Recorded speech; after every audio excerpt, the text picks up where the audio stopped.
yeah. You found me no search. It's like you knew that inside I was hurting. I was so young, stood no chance. But you gave me a shot at a romance. I feel like you were like an angel sent to bring me light. Now that I'm with you, me one say that me love, it up, me love, it up, me love. Hey, me no go one day, wonder. What up, my baby, what up, me love, what up, me love. And no dance and sing and nothing, because you make my life complete. Oh yeah, oh yeah, I can't believe that this is for me. Oh yeah, yeah, oh yeah, I can't believe that this is for me. Oh yeah. Shut up, shut up, shut up, shut up. Oh yeah, oh yeah, oh yeah, it's for me. Shut up, shut up, shut up, shut up, shut up, shut up, shut up, shut up, shut up, shut up, shut up, shut up. Oh yeah, oh yeah, oh yeah, it's for me. I've never felt this way. So when they ask us, say, oh yeah, we're going all the way. Tell me we happy, love you all the time and things. Sometimes I wonder if the thing could cut us under, to get under. I know, but your love in my life control that. I lay down my life this way, do anything to make you stay. All of the blessings they come my way, and all the bad things they turn and away. Sometimes life is such a scare. Your love gives me the strength to bear.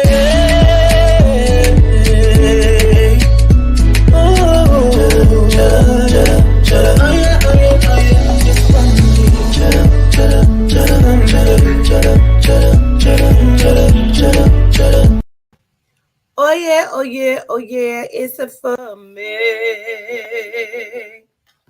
Greetings, greetings, greetings.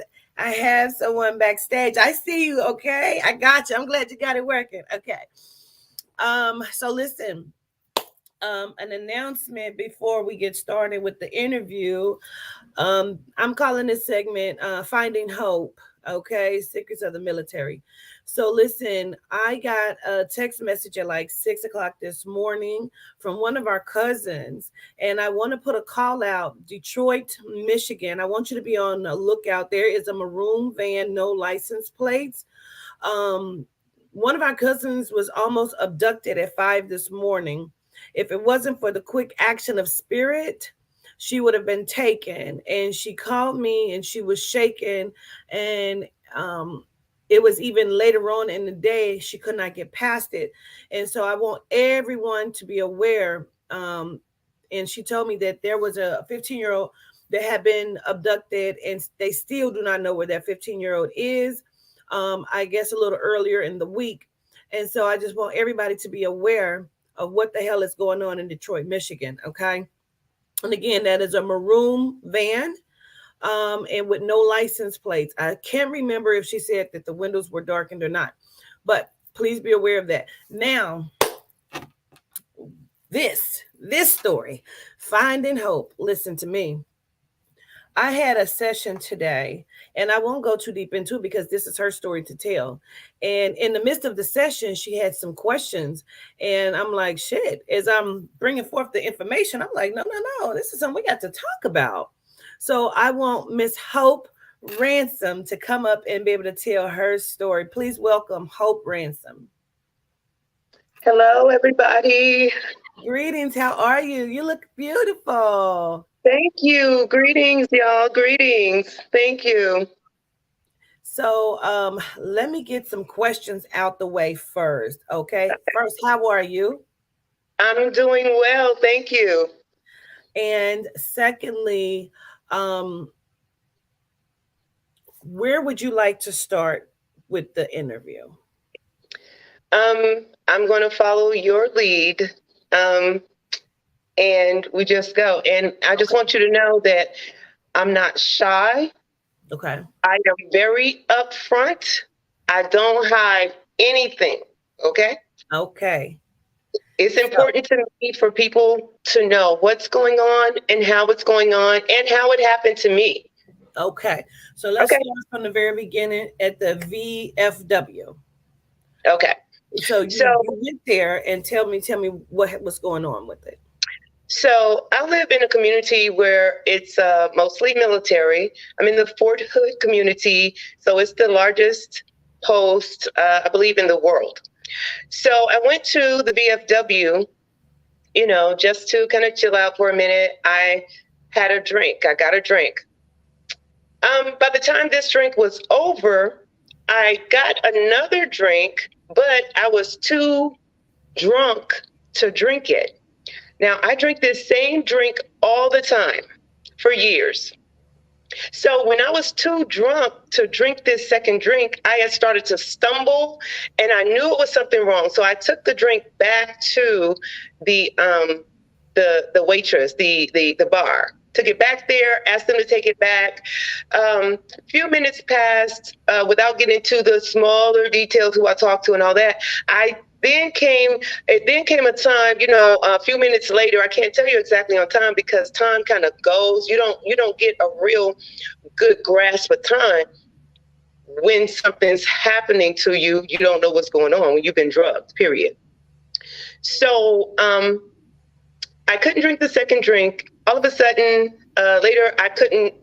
It was very difficult for me to walk. It was like my extremities wouldn't work right. I would tell my legs to pick up, walk, put down, but I would just stumble like all over the place.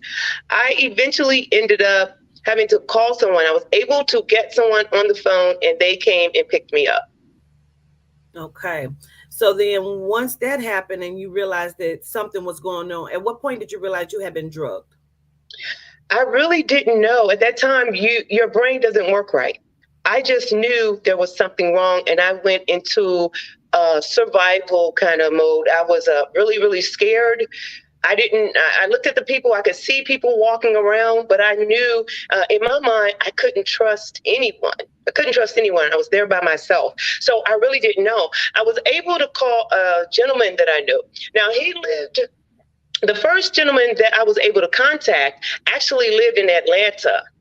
And when he heard me, I was like, look, I'm fucked up. I don't know. He was like, look, there's something wrong with you. He knew off the bat. He said, there's something wrong with you. Somebody could have put something in your drink. Call somebody right now. I was like, no, wait. I was just, doing all that. And let me tell you this. How I was lucky that I actually have this recorded. This is recorded. And a lot of people go, how did that happen? How did you record it? Well, I had previously belonged to a Bible study group. And I was in charge of getting people who wanted a copy of the Bible study. I was in charge of getting those copies to those people. So, and it was done over the phone. So the best way that I knew to do it was to download a recording video on a recording app on my phone. So therefore, this was an automatic call app. So every time I used my phone, it recorded. So that's how I ended up luckily getting it recorded, right? So I'm going, oh, I messed up. He goes, look, you could have been drugged. You call somebody now, call somebody. I was really resistant because I'm the type, I don't like to bother people. I got this, you know what I'm saying? Who can I trust? I don't have anybody to trust. So he started to kind of like threaten me. If you don't call, I'm going to call the police right now. I'm going to call somebody, give me your sister's number, blah, blah, blah. I'm going to call, give me the address, tell me where you were. He was kind of familiar with the place because he'd been here before. So he convinced me. I went ahead and eventually ended up calling someone who was able to come out and pick me up. And that's how the people, whoever it was. So here's your question. Your question was, when did I know I was drugged? Yes. I didn't really know that I was drugged until the next day. Your brain isn't working right. Mm-hmm. I heard what he said, all that, but it really didn't register with me.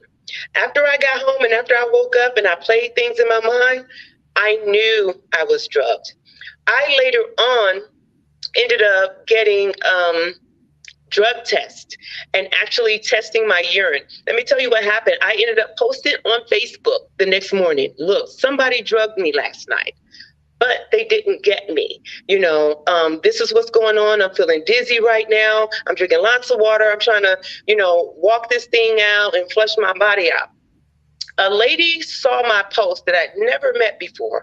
She called me. She said that she was some kind of investigator, some kind of this particular thing happened in 2015. So I'm trying to remember exactly.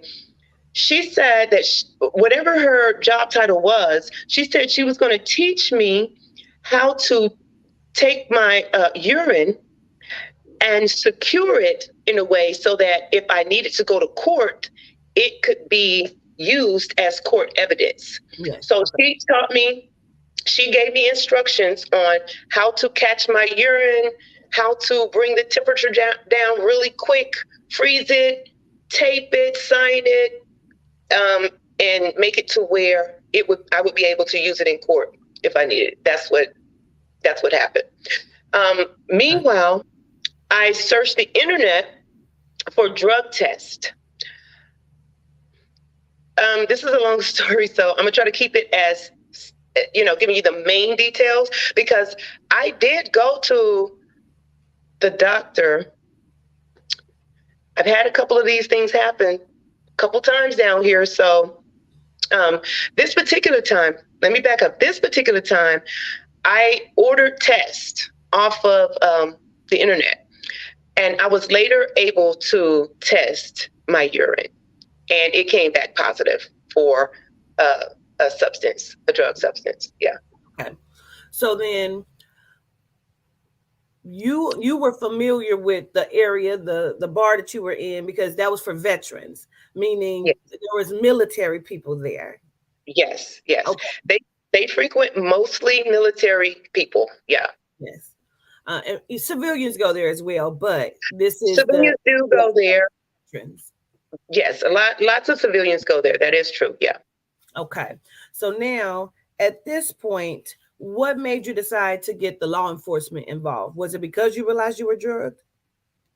Yes, definitely. It was because I realized I was drugged. Now, even though this was the first time that I've been drugged. So even though I kind of figured that there was there was not a lot that could be done about it, because there was no proof at the time when I first found out. Somebody told me that there were cameras in there, and I was like, cameras? Oh, okay. Maybe they can see who drugged me. So I went and I reported to the police that I've been drugged. I asked them to get the tape so that they can see who drugged me, to see if they could see who drugged me. I got so much pushback from the police. They were not timely in going to pick up the tape. They took their time. I went back to the VFW. I let them know I had been drugged. The people there at the VFW were very combative with me. Because you're not military, right? I'm not military, but I am a ex-spouse of a military person. And a lot of people around here, they know me, because I used to have a business here in town, and my business was booming, and a lot of people do know me.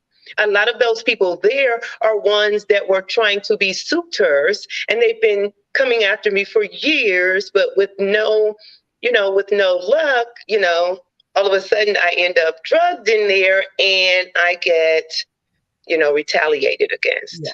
Okay, so we're going to go into it now, because there was a second drugging, but it didn't go this particular way. Now, Ms. Hope, I won't call the gentleman's name, but how did you meet this gentleman? Because when we spoke earlier, I said, you know him. You said, no. I said, well, it's a date kind of situation. What happened? You said, absolutely. And then the further we went in, you said he knew me, but I did not know him. And you said he used the term, I think you said was on your Facebook, keep hope alive. Keep Hope Alive, because I started a Facebook after the drugging at the VFW.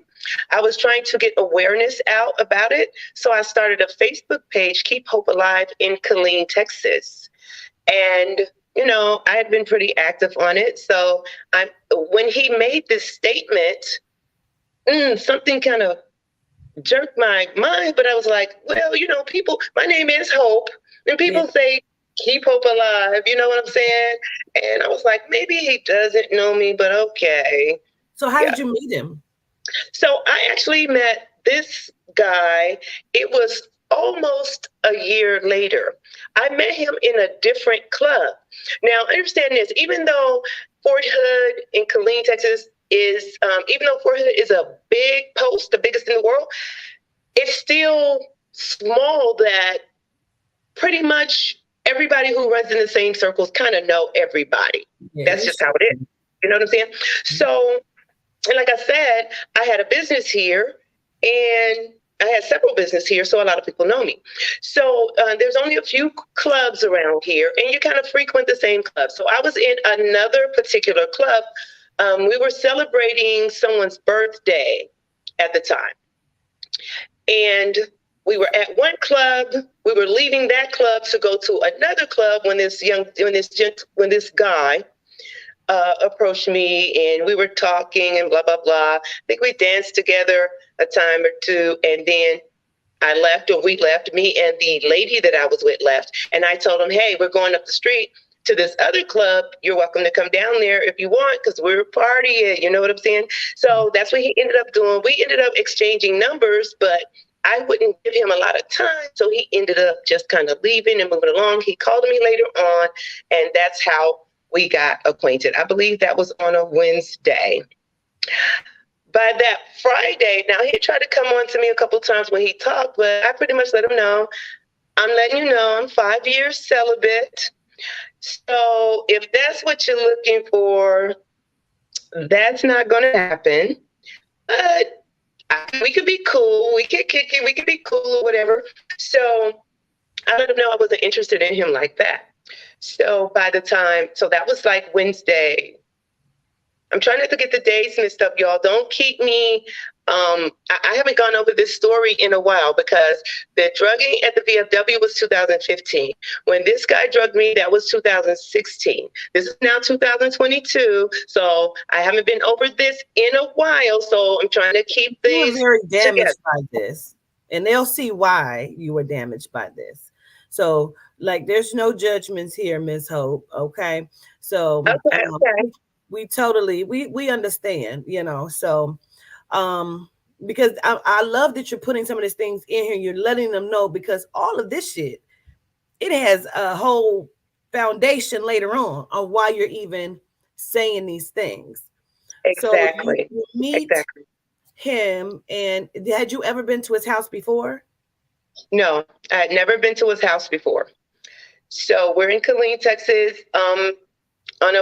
So we talk a couple times on the phone. By that Friday, which was Memorial Day weekend, 2016, on that Friday, I'm at work. He calls me and go, hey, I'm doing a Sweet 16 party for my niece up in Grand Prairie, Texas.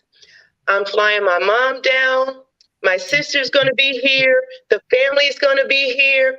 Look, if you're not doing anything, ride on down here and, hey, meet the family and this and that. I'm like, yes, family?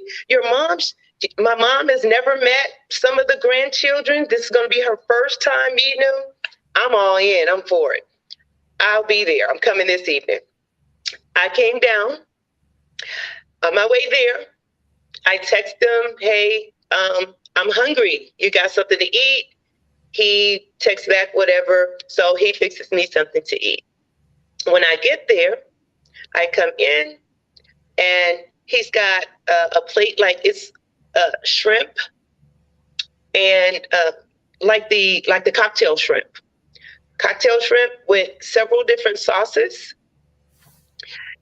And I was thinking, this ain't gonna fill me up, but maybe there's more, because he was actually there at his brother-in-law, his ex-brother-in-law's house is where he told me to meet him. That's where I met him, his ex-brother-in-law's house. Got the shrimp, the cocktail shrimp there. His ex-brother-in-law is cooking. So I'm like, okay, maybe I'm going to eat that. So I get the shrimp. I start eating the shrimp. It's several different sauces. He sits down. He starts eating with me. And we're eating. And then he goes, hey, you want something to drink? I go, yeah, okay. You know, we're going to be going out later because he told me you're going to take me to some clubs. We're going to be going out later. That's cool. So he gets the bottle and he holds the bottle and says, look, I got a brand new bottle just for you, brand new bottle. He's like, come on over, see, it's brand new. I'm like, I can see from over here. I see it's brand new. Go ahead. No, you got to tap the bottle. You got to tap the bottle, hit it, spank it on the butt. Isn't that? I'm like, that's not necessary. Go ahead. But he was being so overly persistent. And in my mind, it was overboard. But really, I don't know this guy a whole lot, but okay. So I go over, tap the bottle. I know that I'm going to watch him make the drink. I know the whole thing. So I watch him make it, this and that. And we start drinking. After we start drinking, it's time to get up, go get dressed, to go out. He brings his clothes into a room with where my clothes are, because I dragged my little bag because I, got my clothes to go out, drag my bag. He comes in and starts laying his clothes out on my bed. When I say on my bed, on the bed that's in the room, the bedroom, where he tell me I can get dressed. Now, this is my something, because you and I had spoke about something earlier, and I can't help but to wonder if that had anything to do, because you brought up Vanessa Gillian, right? Mm-hmm. Okay. Is it Gilliam? What's her name? It's really spelled. I mean, it's really pronounced Guillen, but we'd probably say Gillian. But Vanessa Guillen, yeah. Okay. That's the whole movement. The Vanessa Guillen. She was a military young woman that was killed. Yes. And then you told me, you said you kind of marched on Washington or something. You did something along those lines, correct? Yes. Mm-hmm. Anyone else know that you had done that? Well, the March on Washington came after all of this happened. By this time, first it's 2015 with the VFW drugging. Then it was 2016 when this guy drugged me. Now, Vanessa Guillen was like 3 years ago, maybe 2 years ago. This was just a couple years ago. So at this time, I'm active. You know what I'm saying?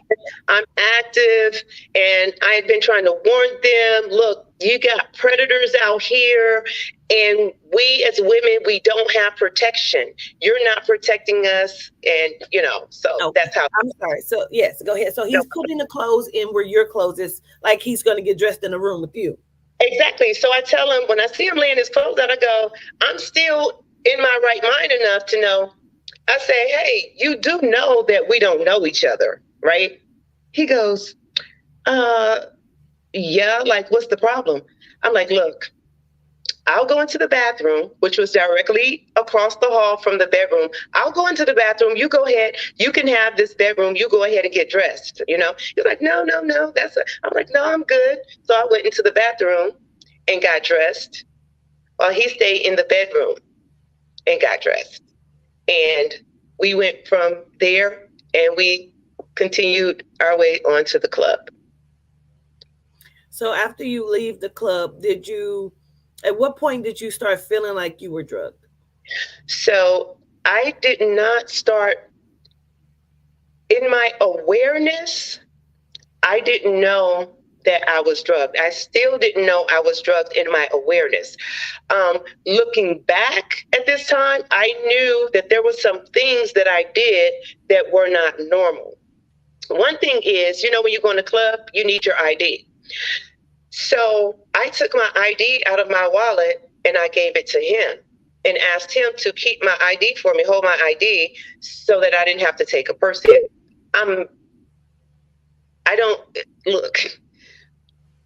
This man didn't know me. I didn't know this man. For me to give him my driver's license with my home address on it and all that, there was no reason for me to trust him like that. So that was the first thing. The next thing was how I stayed behind him.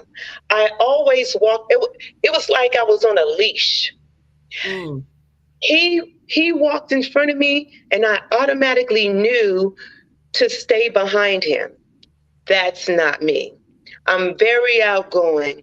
I'm very upfront and present. If we're not walking side by side, I might be in the front, but I'm not falling behind for no reason, right? So we walk into the club. I'm standing behind him. He pays the lady to get us in, and then I follow on in behind him. He gets to a certain spot in the club and he stops. In my mind, you're stopping in the middle of this whole crowd, but you're in the middle of the walkway.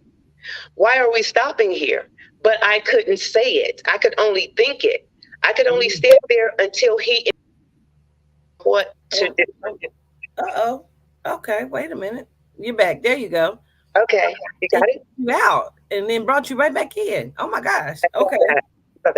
So I could have thoughts of doing things, but I couldn't do it. It was like I was in some kind of like a trance, almost like I could only do what he told me to do. So somebody walks up to us, and out of all these people standing around, and he said he made no reservations or whatever, someone walked directly up to us and guided us to a table. When they guided us to the table, it was like, okay, what do you want to drink? So ordered my drink. He ordered, I ordered it, whatever. They bring the drink. That's when kind of things go in and kind of out as far as my memory. I remember spots of things, but not total things.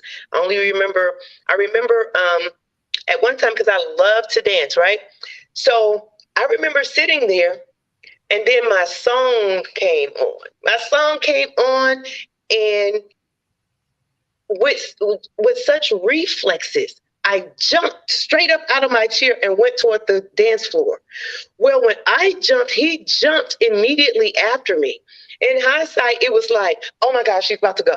Oh my God. Because when they drug you, this is what I learned, through this process. When they drug you, they have to stay close to you because they don't know what you'll do. They don't know what's going to happen to you. You could pass out. You could, so they stay on your tail. He went to the dance floor. I'm out there dancing, and I noticed my feet aren't moving to the beat of the music, and I can't make them move to the beat of the music.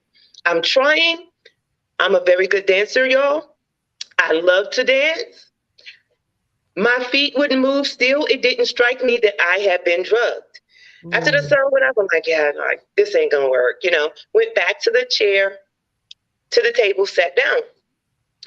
The next thing I remember, I had to go to the bathroom. I remember walking toward wherever the bathroom was, and this lady stopping me going, hey, that's a beautiful outfit you have on, whatever. I said, thank you. I go to the bathroom. I make my way back to the table. Time goes. The next thing I remember is I jump up out of my seat again, and I start giving this man a lap dance. I attempt to give him a lap dance. I get up, but now I'm all like this. And I try to back up on him, but I'm wiggly. You know what I'm saying? So I'm trying to give him a lap dance like, oh, this ain't working. So I just go back to my seat and just kind of sit there because nothing's working. Next thing I know, he's like, come on, we're leaving. He's already up and in front of me and telling me to leave. I remember looking back at the table where there was one drink. Now there's two of my drinks. The first drink is not even all the way gone. I don't remember when I got the second drink. I don't know what's going on, but I remember in my head, I can only think. I can't ask him questions. I can't deny him anything he asked for. So I look at the table and I go, my drink is still there. Where did I get two drinks? I'm thinking this in my head. Then I look at him And he's telling me it's time to leave. And I'm going in my head, why are we leaving? Why are we leaving? But I had to get up and leave and go with him. So I follow him on. That's when now I know I'm walking, but I can't see anything. In my memory, everything is black. I heard him talking. He said, this is the area where they have live bands. He's taking me on a tour of the club, but we're supposed to be leaving. He told me later that we had to leave because a waitress came over and said, hey, you got to control her. If you can't control her, you're just going to have to keep her under control or whatever. So he said, that's why we left. So this is the thing that doesn't make sense. If that's why we left, why did you take me on a tour of the club? This is the room that they have live bands in. This is another part of the club where they do this when it's open and blah, blah, blah. Now, I hear him talking, but I can't. All I remember is darkness when he's talking. So he took me to an area. This part I don't remember. He took me to a photographer at that club, and we took several pictures together. I have no recollection of this at all. We took several pictures together. Now, I'm supposed to be so out of control and all that, but you're taking the time to get proof. That's what it ended up at the time. That's what it ended up being, because after we got back to his brother-in-law's place, I remember us walking up the stairs. By the time we got, because I fell asleep in the car, he woke me up, got me out of the car from the passenger side, and he starts taking me up the stairs. I believe it was 2 flights. We go up the stairs because they live in an apartment, and he realizes he doesn't have the key to the apartment, his brother-in-law's apartment, and he needs to run back to his car. He took me, turned me around, and put me on a wall, a back wall that was directly in front of the door. You got the door, there's a wall, and there might have been a apartment over there. So he leaned me on that wall over there so I wouldn't fall. He knew I was gone, and I leaned on that wall, and he took off running down the stairs, come back up, open the door, and how many drinks do you think you had? I saw 2 drinks on the table. I may have had a couple of drinks before I left the house, because remember, we started drinking before we left the house. Yeah. So do you think you were drugged at the house, or do you? Because initially I said, did he put it in your drink? And you said, no, he put it in my food. There was no way he put it in my drink. It might have been, there's no way, because I'm very, like I said, I didn't know him like that to trust him. So I'm going to watch him. So I watched him when he made my drink. Mm-hmm. What I found out later, what I realized is he put the drug in the food. The drug had to be in the sauces of what he gave me. And so when I went to dip my shrimp, eat the food is there. Now all he has to do is get me to drink so that the alcohol can mix with the drug, and voila. You know what I'm saying? You got a Mickey. You got a Mickey. Yeah. So he brings me into the apartment, and there is a countertop that if you look over the countertop, this is the kitchen area. So I remember standing there, and I can't do anything. He hasn't instructed me on what to do. So I'm just standing there. He walks around. By this time, he's real cocky the way he walks. He knows he's the man. He's real cocky. Before, it wasn't like that. He was this unsure kind of, well, let me get that for you. Well, let me do that. You know what I'm saying? But now I can tell his walk, his demeanor is different. He's walking, he's the man, shoulders squared and all that. He's cocky. But I'm watching him. I can't do anything. He goes over to the pot where his brother-in-law was cooking. He starts eating. And I'm just standing there, and I'm watching him eat from the pot. The next thing I know, I wake up in the bed with no clothes on at all, and I'm laying straight out, flat, and the only thing I could lift was my head. And But as I lifted my head, I saw him down at my feet with my legs open. How graphic, you know? No, please go whatever you need to say. Yeah, Okay, we're open here. okay.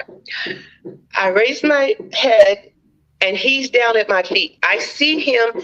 He's in a rush. It's like he's so excited. Like, I can't wait. Like, oh, I can't, you know. And I see him as he takes his hand, his right hand, and rubs it from my behind, rubbing my coochie, my vagina. So he swipes it real quick and he smells it. And it's like, oh my God, you know, it was like he was so excited. As soon as he smelled it, it was like, ah. And as he jumped into it, I passed out. I was gone again, passed out, blacked out. Evidently, there's a difference between passing out and blacking out, but I'm going to tell you, there's no difference in me. I was unconscious. I felt nothing. I don't remember feeling anything. I don't remember anything. The next thing I know is whenever I came back and woke up again, he was on top of me, actually had penetrated me and was having sex with me. So do you think there was a time lapse in there? There definitely had to be a time lapse. Definitely had to be. I can't tell you how long because I was out.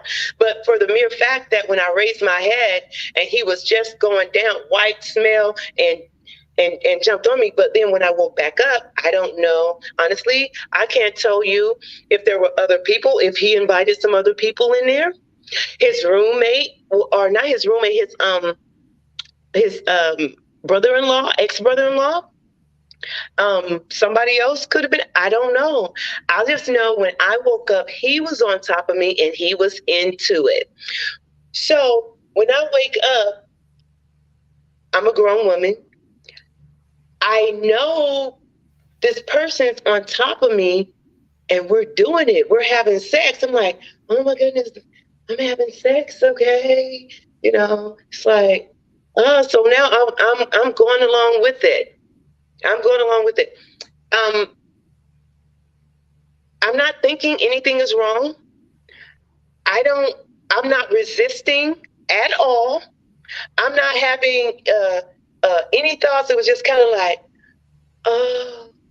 like, you know, I'm just like into it. You know what I'm saying? Just kind of, this is how I'm kind of feeling, right? So one thing I knew, one thing that I noticed about him. It happened to me before. Okay. Does it sound familiar? Like what I'm kind of saying? You know, some people, they say, you know, why didn't you, if you were woke, why didn't you object? Well, at that point, I understand that they don't understand because they've never been drugged before. Yes. You know, so this isn't even like a drunk.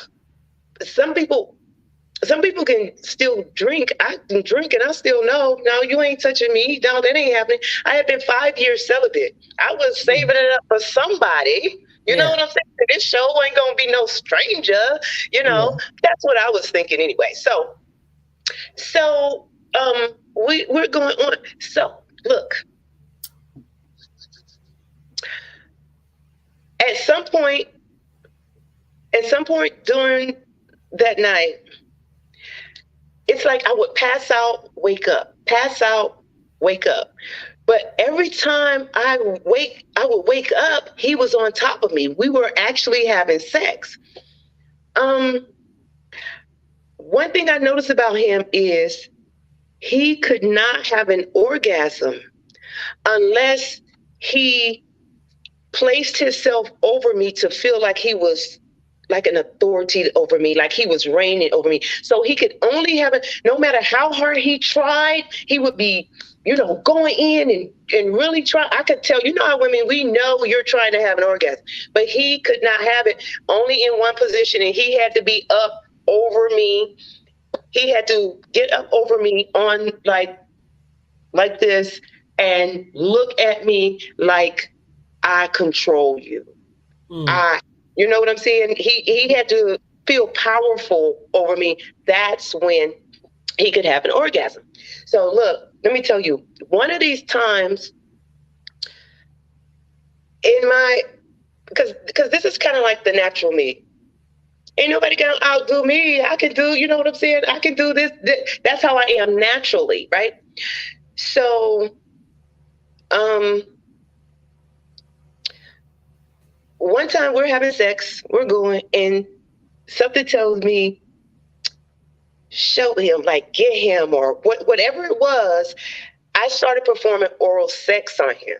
Now, I never before liked to do oral sex. I would do it for my husband, like birthdays or special days or whatever, right? But I never ever had enjoyed doing oral sex. But on my 5-year hiatus, I was like, you know what? I'm going to learn how to do this. I'm going to do this good. I'm going to learn how to do it. So I looked at some videos, and some of it kind of scarred me. I thought I was going to need some damn therapy with some of the stuff that I saw, the choking out and all that. I thought, I was like, oh. But anyway, I was like, okay, yeah. So that was somewhere during that 5-year hiatus, right? So now I get up on this guy, and I'm like, yeah. In my head, my self is talking to me, and now I start talking back to myself, and myself says, girl, you can do this. And I go, I got this. And myself say, girl, I'm doing this. And I said, girl, you is doing it. This is how I'm having this conversation. Look, I'm going in, okay? I'm not choking. I'm not gagging. I'm like, girl, look at you. I'm like, I know, right? I am actually having this conversation. Oh, I'm cheering myself on. You doing a good job. You got it. And that in itself, remember, I don't know this man. We're having unprotected sex. I don't know him. It was never in my thought that I would have sex with him. I wasn't attracted to him like that, But now I even got your dick in my mouth. Nah, sweetie, nah. So he keeps me like this for 3 days. I come up on Memorial Day weekend, that Friday. The next day, Saturday, he keeps me in the bed all day. The only time I leave the bed is when he's going to take me somewhere, or if I need to go to the bathroom. So I don't know how many times we had sex. At some point, I needed to go to the bathroom. I went to the bathroom and I couldn't do number 2. I couldn't boo-boo. I had to, but I couldn't.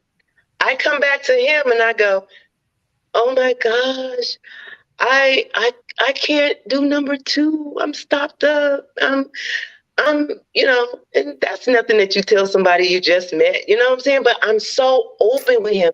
I done laid in the bed, showed him pictures of my children, telling him just all kinds of stuff that I wouldn't divulge to a stranger. That happened. But while I was in the bathroom, I know I had bruises all over my legs, all over my thighs. So when I come back, I ask him, what did you do to me? He goes, what? What are you talking about? What did you do? I got bruises all over my leg. I didn't do nothing you didn't want me to do. You know what I'm saying? He goes on like that. And I'm like, I think that's probably around the time when I turned to the side and this nightstand next to the bed. That's when I see the pictures. I pick the pictures up and I look at the pictures and I'm confused. This is the first time now that I'm trying to put 2 and 2 together, because I'm looking at myself on this picture, but I have no remembrance of taking this picture. Now I'm trying to put together, when did we take this? It's me and him together. I'm holding him. I got my face into his chest on one, and another one, I'm up like this and got my arm kind of up, but he's kind of holding me right here. It's obvious he's holding me up, but the whole point, now I understood, later on, I understand the reason for these pictures is just in case I do remember this stuff and go to the police or whatever. He's got proof. She was here. Look, we took pictures together. She's standing right there. You understand what I'm saying? Forget the part about my eyes being closed in the picture. Forget the part where you're holding me up on another picture. You know, that of course makes sense, right? So now my brain goes into this whole confusion thing. It hits me. It hits me hard because I can't figure out. I look over, my clothes are neatly folded on a chair next to the bed. And I said, how did my clothes get off? How did I get in here? Now it's how.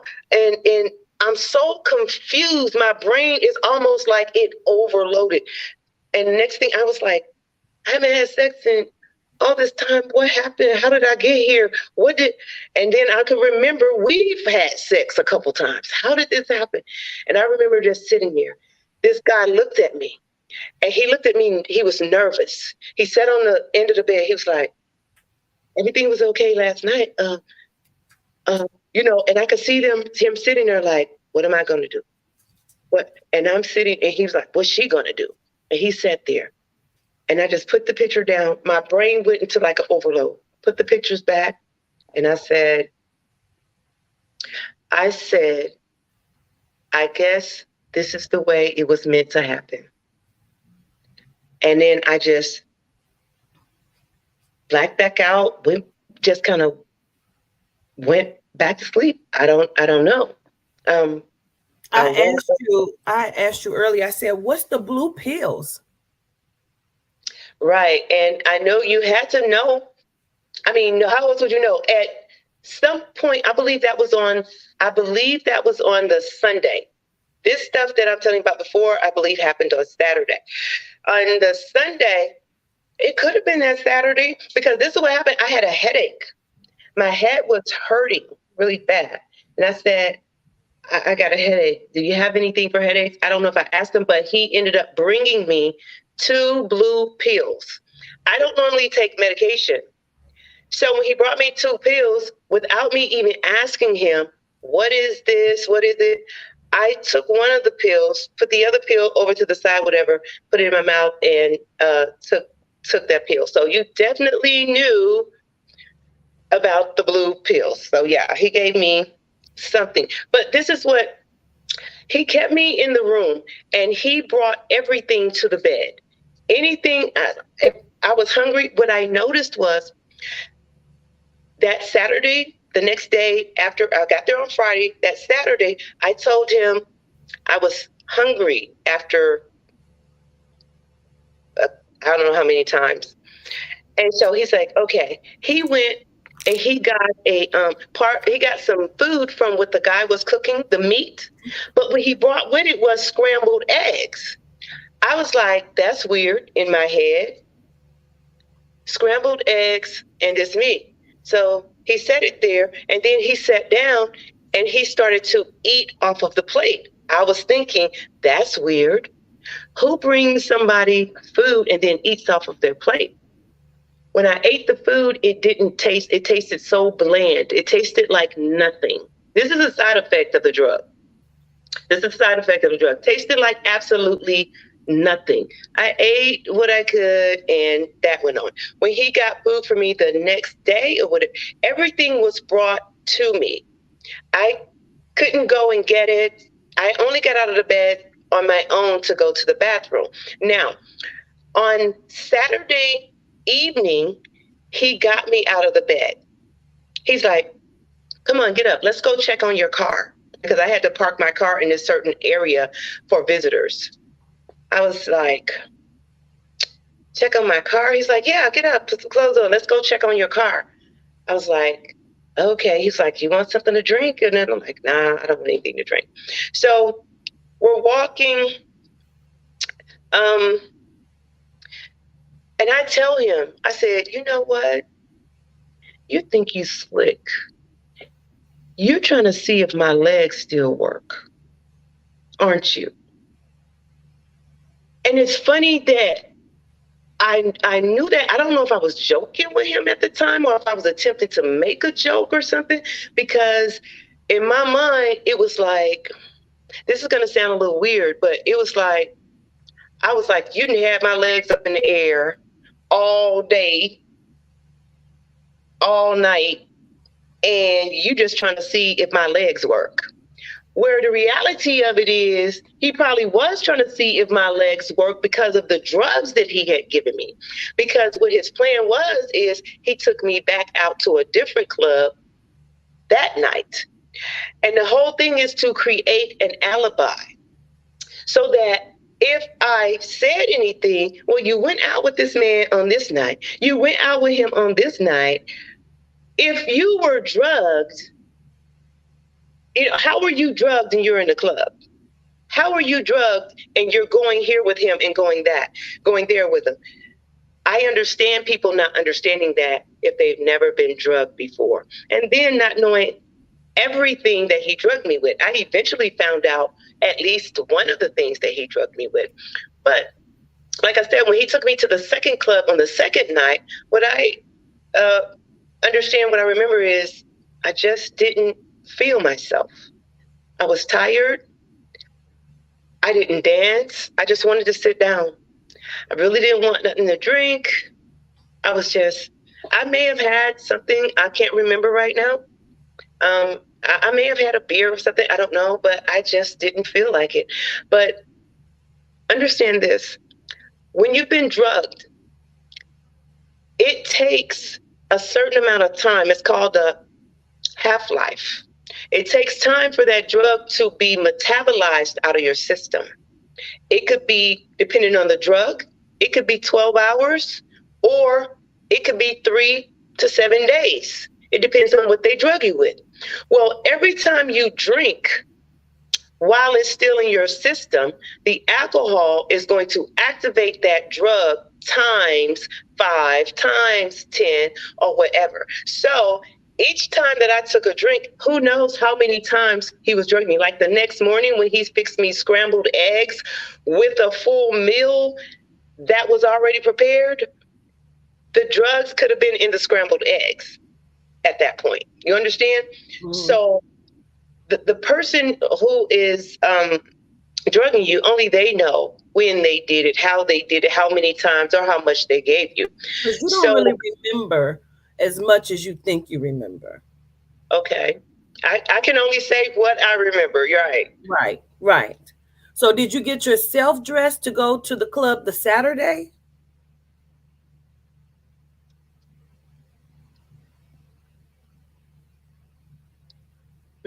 I think I did. I think I got myself dressed. I think I did. I'm pretty sure I did. Yeah, I think because I was woke, because I could see him. It's like I probably would remember him pulling my, sleeves up or putting my underwear on or something. You know what I'm saying? Because I was woke. But look, this thing has such an impact on me for a couple different, even more reasons than, the assault, the rape itself. It has such an impact on me. I went into this seclusion where I just started looking up drugs, looking up different kind of drugs and this and that. I found out about this one drug. This is going to be the first time that I've gone public with exposing this drug. Because let me say this, Ms. Hope, because okay. I want people to understand, I believe she was drugged in several different ways, because in her session, I kept saying he put something in your vagina. I could see him putting something in there. I don't know what it was. I said, well, maybe it was to get rid of evidence. And you said, well, he didn't need to do that because he had proof that I came willingly and all these other things. And then you said you had something fluid, something was coming out of the vagina. Mm-hmm. And the nurse said to you, what is this? Right. So I went to have days later, when I came down off of the drug, remember, y'all, I'm skipping over some stuff because there's so many details. I have so many details to this. So I understand if there's questions that where there's missing pieces or whatever, because there are. I'm getting to the meat of it. Few days after he released me to go home, I was still high. He allowed me to drive from Grand Prairie, Texas, the 2.5, 3.5 hours back to my home high. The greatest thing that could have happened for him is that I would have hit somebody, killed myself. You understand? They would have done a toxicology test on me, and I'd have came back full of drugs or whatever, and said that, that dumb bitch driving out here on the busiest holiday of the year, Memorial Day weekend, and she out here driving high, drunk, and all that. So what was I going? What was I saying with it? You said he sent you back home. But you had asked me a question. Oh, about the vagina, what he had put into the vagina.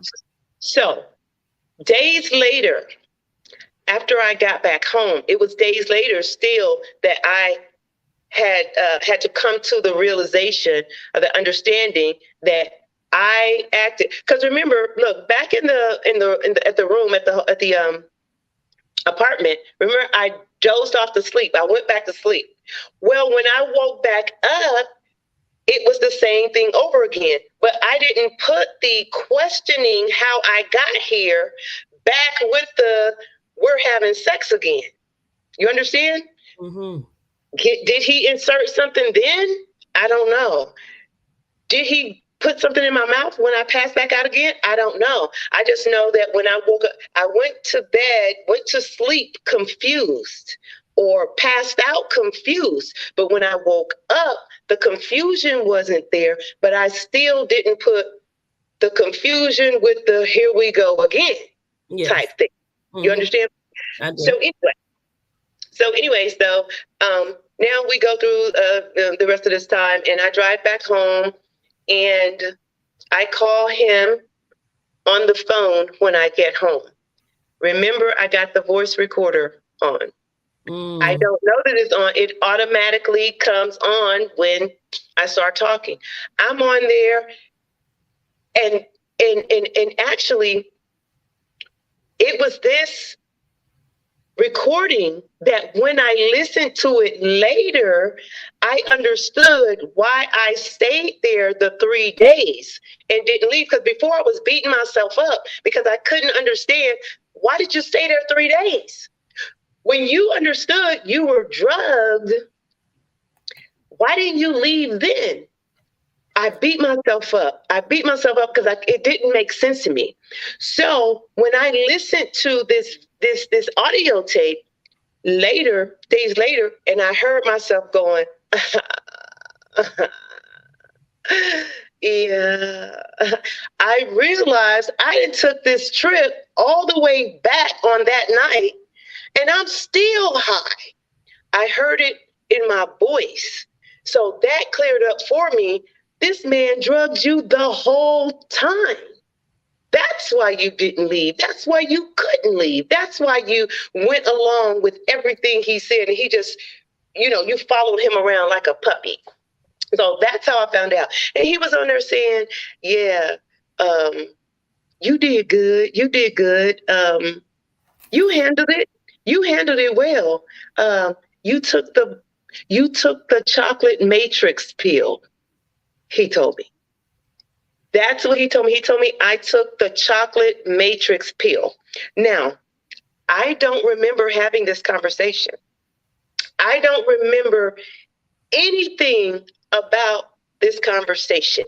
I may remember one part of it, and that's when I was in the bed, laying down sleeping. I went and picked up my children from the babysitter, came back home, got in the bed, and I called him. And at some point, I tried to move around in the bed, but it was very difficult for me to move. My legs felt like they were in cement. And I remember going, either I remember or I heard it on the tape, but I thought, oh, my legs, I can't move my legs. They feel so heavy. You know what I'm saying? So, like I said, I don't really remember that conversation. It's just that I heard it through being able to rewind it because of the that was on my, yeah. You got any questions? Yes. So, reason why we brought up military, because he's military, right? He was ex-military. Yeah. Mm-hmm. And there was another piece of this. Let's go ahead and get into it as to what he thought he did for you in your celibacy. Right. So if you remember, I told you we had talked a couple times, and he pretty much understood that I was not going to have sex with him. I told him I had been 5 years celibate, and that I wasn't going to have, sex. But because of his religion, because of what he believes, his religion teaches him that a woman's job and her duty is to have sex with a man. That's what she was put here for. He said that man was put here as a mate for God, and that woman was put here as the mate for the man. So God enjoys the man, and the man enjoys the woman, and that's her job. And he said he does not celebrate a woman who is walking outside of her purpose. And her purpose is to be there to relieve the man. He said, for instance, even if I don't talk about religion, let's just take it off of the religion table. Let's just take it on plain everyday life. We all know this, a man, he rolls over in the bed, you know what I'm saying? He's horny, he's got to go to work. He needs to be able to roll over on that woman, and he needs to be able to expel. He needs to be able to relieve himself. Now he can get up, he can, go out and conquer the world pretty much, because she has taken the tension off of them. She's done her job that God put her here for, in order that he can go and conquer the world. He also at one time told me that, now this conversation, y'all, is happening after the whole rape and all this. Why? Because now I know he did something to me, and now I gotta get evidence of it. I've got to act like I'm not mad about it, because I did ask him, I brought it up to him. What did you do to me? I asked him that. But now I'm I got to get the evidence. I got to see how he did this and blah, blah, blah. So we're talking like we're friends. And he's starting to tell me how he believes with his religion. And that's what he believes. He went on to tell me at one point that women that he worked with, something about they wanting to be treated a certain way. He could see them out, and they've got on a skirt or a dress or whatever, and she want to be treated one way, but when he's at work with her, now I got to treat you like a woman. Something like that. But the whole thing was, I'm a man the whole time. You're a woman. I'm supposed to be able to have my way with you. You're not supposed to be over me at work or anything. My job, my standing in this world is, I am a man. I am over you. And that's when I told you that it was that I truly came into my whole spiritual side. You understand? That was like the point that kicked me into it, because it was like this. I was faithful to God. You understand? Things I didn't understand. Okay, I don't understand it concerning God and these things, but okay, that's how I was brought up. All right. But I was faithful. And you allowed this to happen to me, and now you're allowing these police to treat me like this, and this guy, he just goes off and this and that. I've lost all control, and there's nothing I can do about it. And you're not going to help me? Something's wrong. Something ain't right here, But, I started to research things. I started to see just one thing led to another. That's when I was searching about, drugs and what he could have used. That's when I was going to tell you about this particular drug that I came across that we kind of got off of there. But things went on into spiritual things. Things were just being at me and I followed it. That's how I knew not to take the shot. Okay? No, because I've been doing so much of this research that I knew that the bullshit that they was telling us wasn't true. I know some things now, right? Mm-hmm. So let me tell you about this drug right quick. Yes. This drug. Let me go ahead and get this out. Yes. This is a drug that I feel like I should have done some refreshers, because me and you talked about this and I just, I haven't hashed this or come, back into this or talked about this in a little while. But this drug, this is what I thought about. During the reading, you said, I feel like it's something with medical, somebody, maybe they know somebody in the medical field or something like this and that. So the name of this drug is called scopolamine. Mm-hmm. Now, the street name is called devil's breath. Scopolamine is kind of like this drug. When you give it to somebody, they walk around like zombies. They actually help you rob them. In other words, say, for instance, a prostitute gets a John. Mm-hmm. She knows this John has a lot of money, whatever. She slips him this drug. Scopolamine makes it to where you still walking around, you're still talking, laughing. Girl, what's up? Boy, what's going on? This and that. You still can operate, but the next day, you have no idea of what happened. So say this prostitute drugs him with scopolamine, and she tells him, hey, why don't you take me back to your house and let me move all your furniture out? He'll go, okay, that's fine. He'll take her back to her house and he will help move his furniture out of the house into the moving truck. She can then say, hey, you got money in the bank? Why don't you take me to the ATM and give me your money? He'll say, okay. And he will go, and all the ATM see is this man putting in his code, taking out the money. And of course, she's somewhere on the side or whatever. And that's what's happening, right? So you are still walking around, you're participating in your own crime. And for everybody that's looking, nobody knows. So this one man, I read up on this one man who this had happened to, he asked his doorman, what happened to my furniture in my house? Your doorman, you had to see it leave out of here. The doorman said, you moved it out. You moved it out yesterday with the lady that you came here with. So without getting more into that story, so if you have any questions about that, it's called scopolamine, SCAP.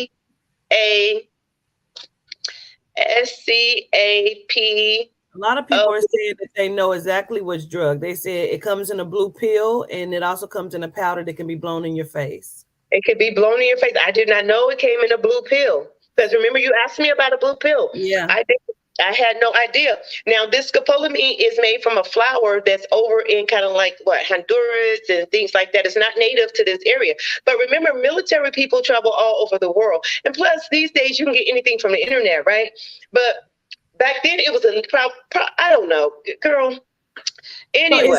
So is he a black guy? Yes, ma'am. Mm-hmm. That's one of their questions in the chat. Is he black? You know. Y'all, I don't pull no punches. I'm telling you, his name is all over my page. I'm not saying it here in respect to you. I don't know, I just was not saying it because in respect to you, I want to put him out there. Girl, that bitch name is John Easley Sr. Easley. John Easley. This is not alleged. This is me saying it. You ain't got to say it. This is me saying it. And I have the story at that time, like I said, I started a Facebook page called Keep Hope Alive in Killeen, Texas, bringing attention to it, because this is the thing.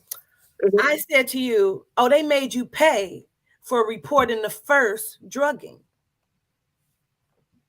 In my mind, that's what I believe. Because when I reported the VFW, I got all kind of backlashes. I got for reporting being drugged. Yeah, I because didn't you say said who he knew did who it. you was, but you didn't know who he was. And so understand, don't get the VFW mixed up with the guy because he's ex-military. But as far as I know, I don't know. I don't know if he was there at the VFW when I got drugged at the VFW. But because I was bringing so much, I can only tell you what I think makes sense. Okay, I don't know. It could be so much more because you told me about. Anyway, here it is. Almost a year later, this guy comes out of nowhere. Who frequents the VFW? Because, like I said, everybody kind of go the same places, do the same things. When I was on my way up to Grand Prairie to meet him, he was like, "Yeah, keep hope alive." That's when he said, "Keep hope alive." As I was on my way driving there, he already knew what he had in store for me. You Mm-hmm. know, he already knew my story, and I had told about being drugged at the VFW. I just didn't know that he knew. Or he Yes. had whips and chains. This is what I didn't tell you earlier. He had handcuffs, whips, bondage Now, stuff. I asked Mhm. you, Hope. I feel like there was money involved in this, and I feel like there were cameras or camcorders, or you were recorded to some degree. And you said I saw something hanging out the wall. So when I was laying on my back, I looked around the room and I looked, and it was four walls. I'm on my back against this wall. There's a wall at the foot of the bed over there, you know, that wall over there. And when I looked up, there's a camera. There's, oh, my phone. Hold on a minute. Uh, I think it's going down. It is. Okay, hold on. I gotta plug it up, okay? Because I'm Okay, go ahead. about to lose power here. I looked up and um, there was some kind of something coming out the wall. It was something coming out the wall. And I looked at it and I said, "Is that a camera?" You know? And he goes, "No, that's not no camera." And he goes, "Hey, Frank, she in here asking if this is a camera in here." No, that's he said it was a sprinkler head, like a fire sprinkler. Mhm. And I remember in my head thinking, I've never seen a fire sprinkler coming out a wall, you Mhm. know? But Maybe out the again, ceiling, but not out of wall. out of ceiling, definitely, but not out of a wall, up near the top part of the wall. But Right. remember, I didn't feel like I could not I could not ask him I couldn't, I had to be nice or whatever. That's the only way that I can kind of Mhm. explain it, you know. We understand. Yeah. There's a lot of people in the chat that understand exactly what drug you're talking about. They've heard of it, they know it. And actually, a lot of people say they've been drugged themselves, not from that, but Hmm. drugged. I've been drugged. I was in a club Hmm. and got drugged. I woke up in a car. Hmm. My cousin was very pissed and he was like, "What are you doing out here? You talking to me? You don't even know." I was talking with my head down. I was drugged. I Yeah. had taken a drink. Somebody, he was like, "Let me buy you a drink." I knew the guy. He brought the drink back. I probably drank this much of my drink. And he was like, "Would you like another one?" And all I know, I'm now in the car. I was, I was, And I was. that's what they say. You lose time. You lose time. Whatever happened in between that time and that time, you have no idea. Now, They didn't. I didn't. yeah, well, I didn't either. I mean, I only have when you've heard somebody say before that it's kind of like a movie reel where parts of the movie have been taken out and it Mhm. pick up at another part. That's kind of like how it is. Now, let me tell you, when I told you about the drug, I told you I cannot say that I was or wasn't drugged with that particular drug. But when you said that you felt like they may have had some connection with like somebody in the medical field. What I do know is this drug, the scopolamine, is used in a lot of medicines. And one of the things that is used in, when they put you to sleep, that's one of the things that they use to put you to sleep. So that what it is it makes you forget the pain or whatever it is that happened while you were in surgery or whatever. That's why they tell you, for people who don't understand, I'm specifically talking to people who don't understand what it is. How can you not know? How can you be walking around? How can it be 2 days or later or 3 days later and you are not back to capacity? It's for the same reason that after surgeries, doctors tell you, do not make any decisions, any important decisions about money. Do not sign any papers until a week later or whatever, because they understand that this drug is still in your system that they've given you and that you are not operating on your full mental capacity. So that's high. And then you go out and you have a drink, not knowing that you've been drugged, not knowing you're not operating correctly. Any drink you have behind that, it boosts it off again. It just boosts it off and boom, there you go. So now, did you file any charges against this person, John? Yeah, I did. So since John had pictures of me and him together that was, so creatively done, since he had pictures, and guess what? So one thing that the police said to me, he said, we saw pictures. In my mind, I thought he was talking about the pictures, but I believe the police, in hindsight, I believe they were saying they saw nude pictures. I believe, but at the time, I could only think about the pictures that I saw.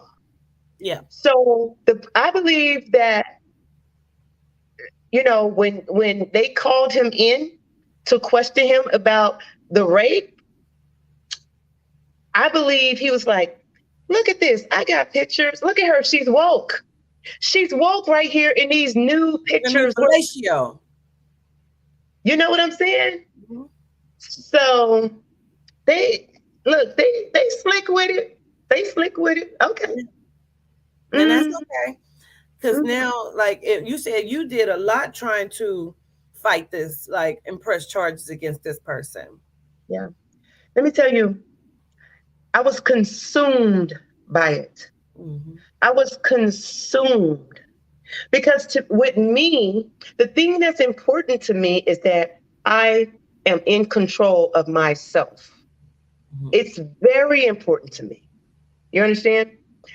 So now when this guy comes and he steals my 5-year sacrifice, I got a problem with that. I got an issue with that. It was so many different things, y'all. Another thing was, you changed me. I am now somebody different. I'm not the same person. And you did that against my will. Yes. I had PTSD. I lost my business. I couldn't work anymore because the only thing I could think about was over and over, this guy raped me. How am I going to prove it? This is what he did to me. Now the police is treating me like this. And you know what I'm saying? And I told the police when I, got drugged the first time and they didn't do what they needed to do, just everything. I couldn't concentrate. I couldn't operate. I had to shut my business down. I almost lost my house. My house went into foreclosure because I couldn't work. I couldn't make the money. I started then just doing some side stuff just to make enough money. I eventually, let me tell you what happened. Me suffering with PTSD, I didn't understand what was going on. When I went in there and they told me that I was suffering with PTSD, I didn't believe them.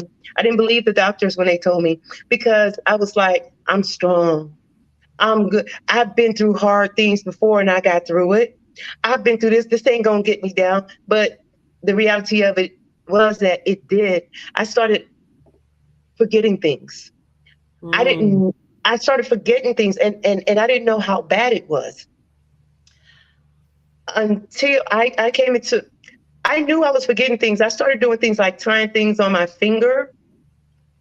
Like I would tie a ribbon on my finger. If I turned water on in the house, but I needed to go somewhere and do something, I tied a ribbon on my finger to remind myself there was something that I needed to get back to. You understand? Mm-hmm. So that I wouldn't flood my house. So one time I put a pot on the stove. I forgot, and my house caught on fire. I still didn't know it was because of the rape and because of the PTSD. I ended up going in for a checkup to the doctor one time after the fire. And they went, "How are you doing?" I said, "Oh, I'm doing fine." "How are you doing after the rape?" "I'm doing fine. Everything is good. It's coming together." I said, besides the fact that I almost burned my house down because I forgot I had a pot on the stove. And she said, "Yes, that's part of your PTSD." And that's when I had to come to the realization and the understanding you got to deal with this. Yeah. You got to deal with this, that you suffering. And Yeah. that's when I started to study what PTSD was, started to see how my brain was attempting to save me. You know, my brain was attempting to save me because I would have, I could have lost it. I could have broken. But what your brain does during PTSD is it allows signals to skip over things in order to protect you. And it's a protection. And so honestly, I kind of made friends with PTSD. I was like, look, I know you're here to protect me. I accept you and I thank you for being my savior point that's built inside me. Now, at that point, now that I know you're there, you're doing what you need to do. Now we're going to work on me not needing you no more. Is that all right with you? I mean, seriously, that's how I did it. So I looked up a diagram of how my brain currently was when you have PTSD. And then I looked up a diagram of a normal brain that doesn't have PTSD. And it showed all the signals. So I started to meditate. And I started to meditate my brain with all the points and all the signals starting to connect like it was. And that's how I started getting my memory back, coming back together and stuff like that. Wow. That is an amazing story to even live through. So is nothing going to be done about it? They're not going to pursue this? No, they have no intentions of pursuing it. But here's the good thing. Okay. The good thing is my life doesn't depend on it. Because right. before I couldn't go forward. I could not go forward. My life actually depended on them getting him. Yes. Because I went years like that. Years. Yeah. So remember I said he changed me and I didn't want to be changed. Yes. He took my power from me and I didn't have power. Well, I had to first identify what was it. Yes, he was wrong for drugging me and raping me. Yes, he was. You motherfucker. Yes, he was. But in order for me to be able to live through it, I had to come to an understanding. What else was it about the rape that did not allow me to go forward? One was I lost my power. He took my power. Look, the reality of it is he didn't take my power, because I was thinking of it like he's just out there. He gets away with it. I'm powerless. I can't do nothing. The police ain't gonna do nothing. When it all boils down, no, I could do something. No, I could do something. I could. Yeah. So I could go. I'm not saying, y'all, this is what I had to do to talk myself through this. I had to come to an understanding with myself. I told you could go and kill this motherfucker if you want to. You're not powerless. You're not powerless. I need you to come up off of that victimhood. You're not powerless. Now what else? I was like, you're right. I can do something. The law said I couldn't do anything. See, this was part of me understanding that the law is there to keep me in submission, to keep me in this mental trap. This is part of me being released and coming to an understanding of how all this works. You understand what I'm saying? Yeah. The next thing was He changed me. I can never be the person I was before he did that. How can I get over that? I can never be the person. I want to be the person I was. I don't want to be the person that he made me. I can never be the same. I had to come into the understanding, sweetheart, sweetie, everything that happens to you changes you. Yeah. Everything. Yeah. Everything. If you break your leg, you're now a person with a healed, broken leg. You weren't like that before you broke your leg. When you learn this, you're a new person. When you do that, you're a new person. I just needed something to balance me. You understand? Mm-hmm. And that's what balanced me. That's what helped me. That's what helped me. So I had asked you, I said, as we were starting the session earlier, I said, there was somebody else in that house. It wasn't just you and him. And you said, yeah, his brother-in-law was there. And I said, but the spirit keeps showing me a woman. You didn't hear a woman's voice or anything. He's like, no, it is my belief that she was not the only person they did this to, because they kept showing me another female. And it is my belief that this is what they do. You know, I saw him one time. For one, answering your question or letting them know what my answer was no. I don't remember another woman being there at the time. Period. I don't remember another woman being there. Period. The only people that I know was me, him, and his brother-in-law or ex-brother-in-law. That's the only people I remember seeing in that place. Now, I did see John another time, a year or two later. He was at a club, and I'm gonna tell you, I know in my heart the lady that he was with, she was currently under the influence. She was currently drugged. I knew in my heart, because remember how I told you how I jumped out of the chair just out of nowhere? You don't just jump out of the chair and just start. She did the exact same thing. She jumped out of her chair and she went over there and just started trying to dance on him. And she really couldn't get it together. And she went back to her chair and she just sat down. And I knew that it was the same energy. So you're right. You're right. Yeah. That's why I really wanted you to share your story. I said to you, are you open to talk about it? Like, because, I know that this needs to be exposed. And that's why I really wanted to say his name. So I'm glad that you did. You said John Easley Sr.? John Easley Sr. Mm-hmm. Yeah. So in case there is someone else, that they have done this to, which I am so certain, and shame the fuck on VFW, because how do we know the connection? I don't know, but I'm just saying, shame on them. Well, like I said, this is it's almost like a club, a gang. You understand? They have no respect for women. And like this guy said, that's what you were put here for. He said it was his birthright. It was his birthright. He saved you. He saved me. I don't even understand. I don't know if y'all understand how he saved me. See, I was going down a path of probably going to hell because I wasn't allowing my body to be used by these men that I was put here to please. Did you say he got a hold?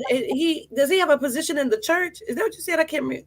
He said that his father is a pastor, so he's been in a pulpit a few times, bringing a few messages. Yeah. Okay. But he said that the way he believes he got it from his dad, which tells me that your dad, yeah. Okay. Because he saved you, girl. That is crazy to me. It was his birthright to have you. Like, yeah, narcissistic people really believe that, and I show gratitude. So, what is your fight now? What are you doing now? Like, what's happening now? Is it okay if I give my Facebook page? Absolutely. Is it? Mm-hmm. If you all want to know what I'm doing now to include that, I'm really trying to empower women who we're taught in religion, society, and all that we are supposed to stand by our man regardless of what he does. We're expected to give loyalty to betrayal. And we're expected that as a woman, the way that we prove The way that we prove that we are worthy of this man, of these men, is we can prove it by the amount of abuse that we take. Mm. We prove our love and our worthiness to get married, you know. I just said today to her again for the second time, I need to have a class on this. Like, people You are should not understanding this. look, And you we're having are, a women's retreat, and I'm going to invite you out. please do. Oh, I need a retreat, but yes, please do. But we are graded by our worthiness, by our ability to take neglect and abuse. That's why you see men say, "Man, she stood through me through everything, through thick and Yeah, thin. Man, yeah, I done had to be. She deserved to be my wife. I asked yeah. her to marry me.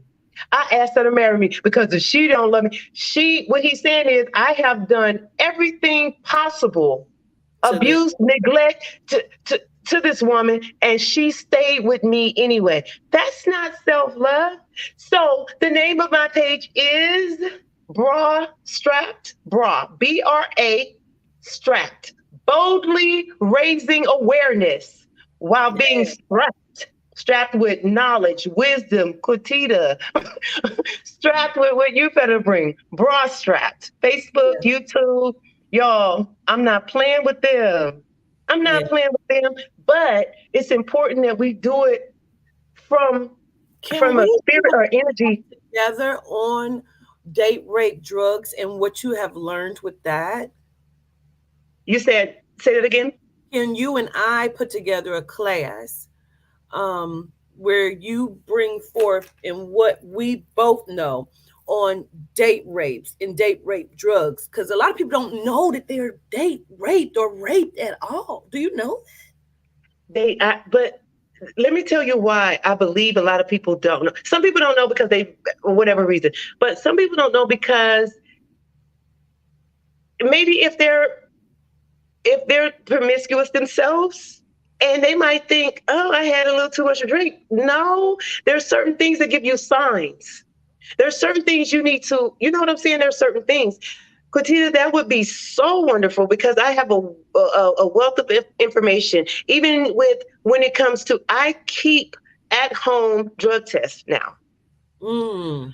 If anybody can call me at any time and say, I think I've been drugged, I'm like, we're going to find out. As a matter of fact, it happened to someone. And when I came and I brought the test and administered the test, yes, this is what you were drugged with. Here it is right here. You know what I'm saying? So Yeah. it's about empowering. We have to understand that our power comes from within.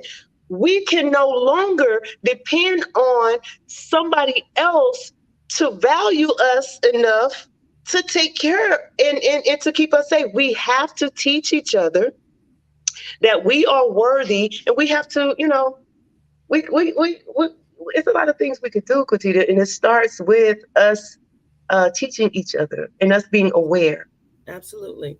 I I want would love everybody to understand, on top of her doing the bra strap, there is, she also, like we said earlier, went and marched on Washington for Vanessa as well. And I asked you, I said, is that the young black woman that's missing? Like, what the military is doing. And these are military people. So that's why I brought it in this way. Because listen, they're doing a lot of shit they think they can. And it's not just random men. A lot of the military is doing things too. Vanessa was murdered. She was murdered. She was murdered at the military base in the arms room. If you all know anything about the arms, do you all know anything? The arms room is the most secure place on the military base because it's got all their ammunition and all that. This young lady was murdered in that arms room and was supposedly hit in the head with some kind of hammer, but they couldn't find the blood and all that. That lady bled out from the way we got the story in the arms room. This man, which was another black man, do you know that a black woman is killed by a black man every, is it four in a minute? It's a high number. It's a high number. Y'all, I got all these numbers going through my head. Let me get back with you. But y'all, we getting killed by our own. Yeah. Understand that. Yeah. So He murdered her in there, and then put her in a box like a wood box, or it had wheels on it. Put her body in there, carried her, rolled her out to the vehicle, and took her, dismantled her body, cut off different parts of her body, and buried her. Yeah. Yeah. We definitely need to become more aware of what's happening, and I show gratitude for you being so brave. And I don't know if you like that word, but I feel like you're brave, and you're able to come out and speak openly and be as candid as you were, because people will judge, and that's why I said it's a judge free zone. You know what I'm Yeah. saying? Yeah. And people I've will been say what they judged feel. so much. I'm okay. I'm here for it. I'm here for it. Me I'm too. here simply trying to give information. You know what I'm saying? Give some wisdom, some knowledge, and this and that, so that maybe it won't help us. So those people who want to judge, okay, all right, I'm fine with it. Yeah. Well, you and I will come back together and we'll speak again on how we can put something together to make everyone more aware of what's going on. And I show gratitude for you coming on tonight and speaking with me and allowing this to happen. Look, I appreciate you so much, so much. I told my kids I was coming over here tonight. My my daughter goes, "Oh my God, with Quintina, Mom!" You know what I'm saying? Y'all, Yeah. I homeschool my daughters also. So look, everything that you're saying, I'm right there with you. I appreciate you so much, Quintita. Thank you so much for this opportunity. Thank you. Absolutely. Uh, Greetings. Yes. Yeah, Gratitude. gratitude. We Gratitude. will speak again, Miss Hope. I appreciate you. All right, hon. Bye bye, y'all. Bye, y'all. Thank you. Peace. Wow, Zers, this was amazing. Like, wow, I can't even, like, when I came back to my room, because I went downstairs to do my session, and when I came back and I was talking to Mike, I'm like, listen, I'm going to do this interview tonight about 8 o'clock with this lady, and her story is ridiculous, amazing. Um, Ridiculously amazing because of the survival of it and the narcissism of John, um and just how he felt like this was his birthright to have her, and how no one is doing anything on her behalf, but how she has pulled herself up. And I knew people needed to hear it, and I knew people may not understand it, but I knew it was something that needed to be talked about, um because she wanted to know what happened to her, you know and like one of the things she said she had to prepare herself for, she said, I told myself I have to prepare myself that maybe I will be on the internet somewhere someday. People may see a video of me inside of this, and I'm gonna have to just prepare myself, like, okay, that's what's happening. you know this happens more than what we think. I said to her and to you all, I said I was drugged. I had something happen to me twice. Not only was I raped at one point, that was completely different. I have been drugged in a club. Like I said, I went there with friends, and I got my first drink. It was rum and coke, and I drank it, and I was good. I was shooting pool. I was fine. And the guy Brian, who grew up in the same neighborhood as me, that I was known to have a mental issue, but I don't judge people. I treated him the same way. He said, "What you drinking?"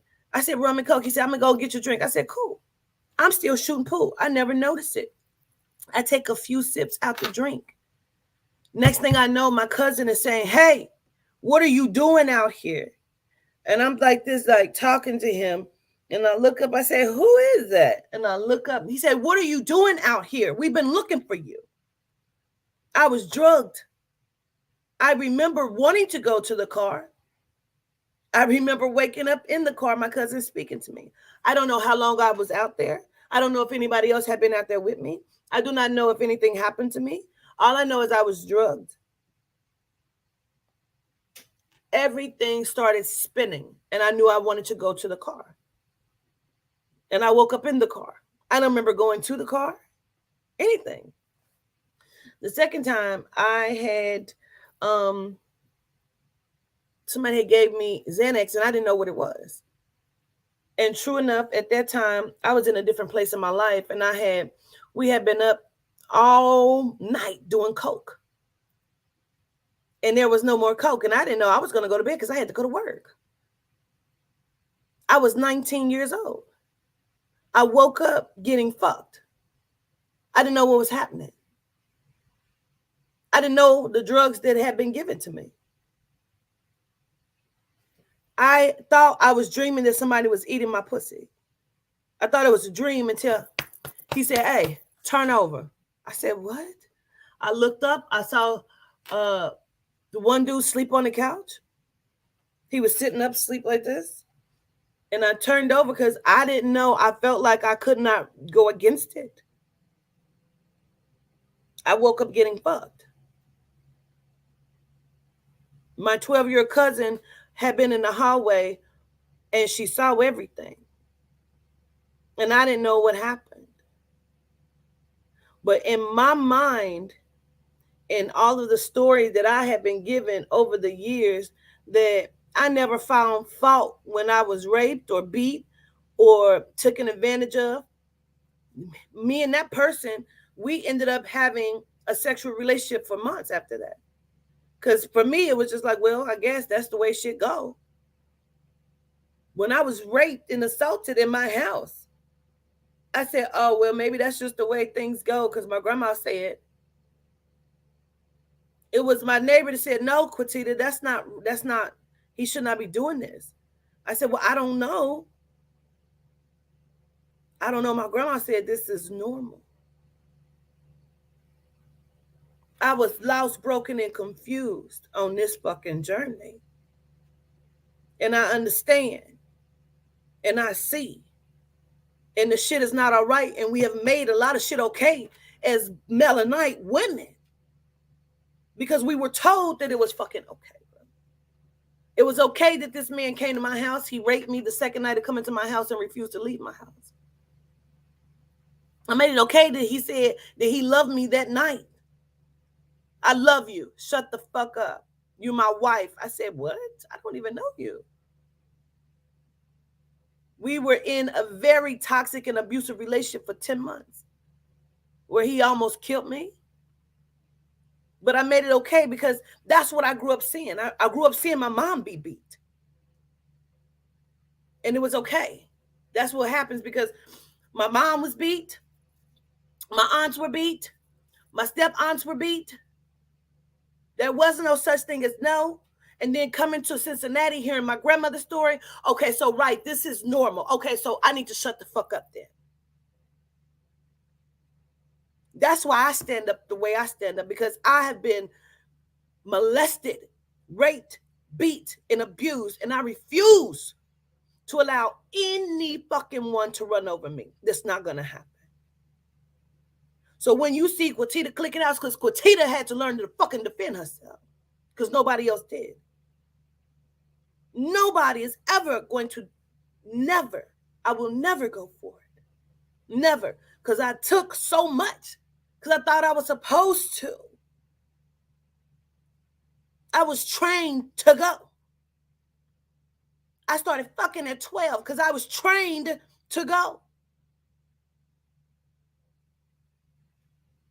I lost my baby first one at 12. I was trained to go. Never went to the doctor because for what? No. Nobody's ever going to mistreat me. Never. I demand, and we need to understand how to demand. I demand respect. And if you can't give it, you have no place or order inside of my space of existence. What the fuck are you doing here? The disrespect, as this woman is talking about her rape story and all of the motherfucking sex, I want a lot of people to fucking die, bro. Because they think they can. They think as a woman, as Black Melanite women, that we don't have a voice. Are you fucking kidding me? My voice is loud like a lion, bitch. I'm Melanite and I'm proud. It's one band, one sound over this motherfucker. Nobody is going to take advantage, not over here. I show gratitude to Hope Ransom for coming on here and being as transparent as she has been tonight. And I love you to life. Looking forward to speaking to you again and doing some work with you in the future. Gratitude for everyone in the chat that was honest and open about your experiences. I love you all to life. Give me about an hour. I'm going to rest and eat. And I think we're going to come back and maybe do Bible study or something. So be looking for me to come back on in about an hour. I love you all to life. Gratitude.